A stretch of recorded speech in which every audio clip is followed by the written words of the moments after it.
Évangile selon Luc, chapitre 10. Après cela, le Seigneur désigna encore 70 autres disciples, et il les envoya 2 à 2 devant lui dans toutes les villes et dans tous les lieux où lui-même devait aller. Il leur dit, la moisson est grande, mais il y a peu d'ouvriers. Priez donc le maître de la moisson d'envoyer des ouvriers dans sa moisson. Partez, voici, je vous envoie comme des agneaux au milieu des loups. Ne portez ni bourse, ni sac, ni souliers, et ne saluez personne en chemin. Dans quelque maison que vous entriez, dites d'abord que la paix soit sur cette maison.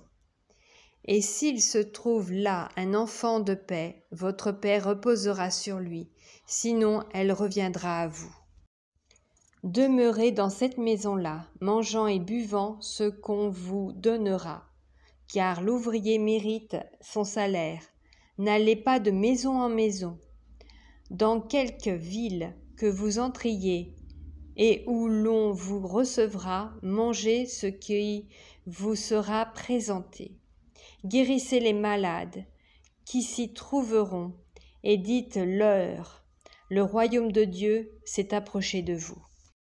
Mais dans quelque ville que vous entriez et où l'on ne vous recevra pas, allez dans ces rues et dites, nous secouons contre vous la poussière même de votre ville, qui s'est attachée à nos pieds.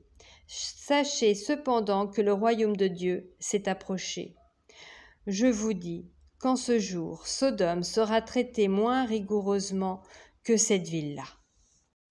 Malheur à toi, Chorazin, malheur à toi, Bethsaïda, car si les miracles qui ont été faits au milieu de vous avaient été faits dans Tyr et dans Sidon il y a longtemps, qu'elle se serait repentie en prenant le sac et la cendre.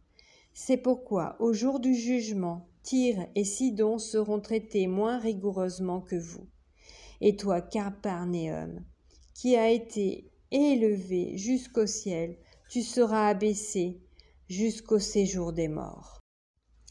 Celui qui vous écoute m'écoute, et celui qui vous rejette me rejette, et celui qui me rejette rejette celui qui m'a envoyé. Les 70 revinrent avec joie, disant, Seigneur, les démons même nous sont soumis en ton nom. Jésus leur dit, je voyais Satan tomber du ciel comme un éclair.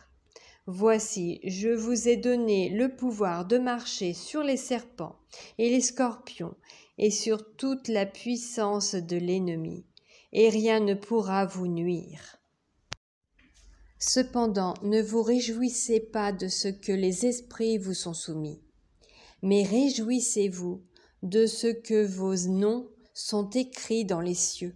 En ce moment même, Jésus tressaillit de joie par le Saint-Esprit, et il dit, « Je te loue, Père, Seigneur du ciel et de la terre, de ce que tu as caché ces choses aux sages et aux intelligents, et de ce que tu les as révélées aux enfants. Oui, Père, je te loue de ce que tu l'as voulu ainsi.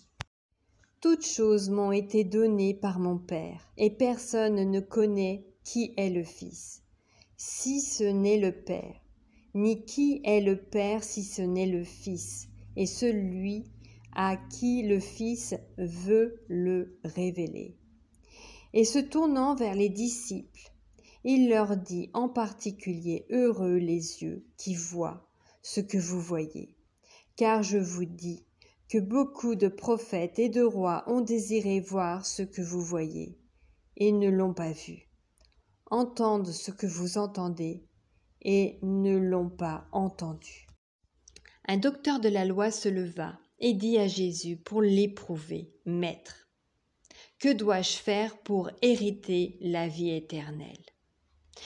Jésus lui dit, « Qu'est-il écrit dans la loi?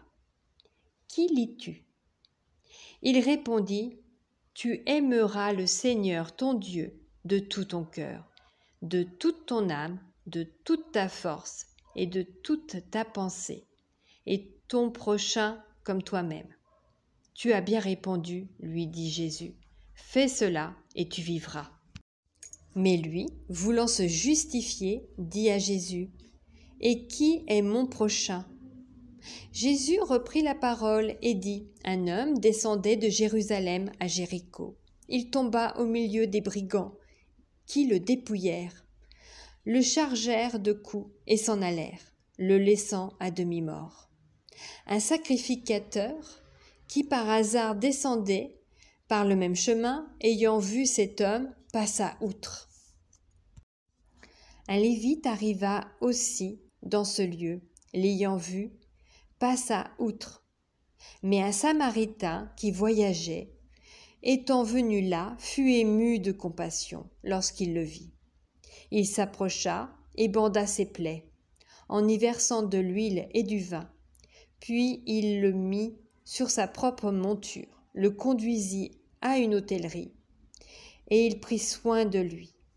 Le lendemain, il tira 2 deniers, les donna à l'hôte, et dit, « Aie soin de lui, et ce que tu dépenseras de plus, je te le rendrai à mon retour. » Lequel de ces 3 te semble avoir été le prochain de celui qui était tombé au milieu des brigands?